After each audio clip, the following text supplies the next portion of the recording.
90 packs? Hotel stay? 4 nights?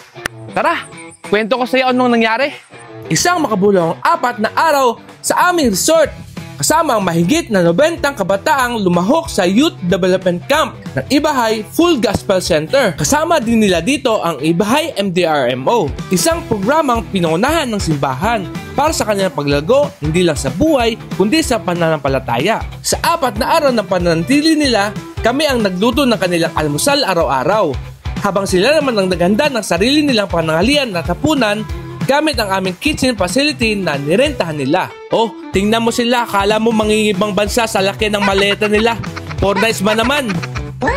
Ayan, at nagsimula na sila sa kanilang activity. Premium tuna, chicken hotdog, at scrambled egg for their breakfast. Hindi lang ito basta camp. May training din sila mula MDRMO para sa mga basic life survival skills.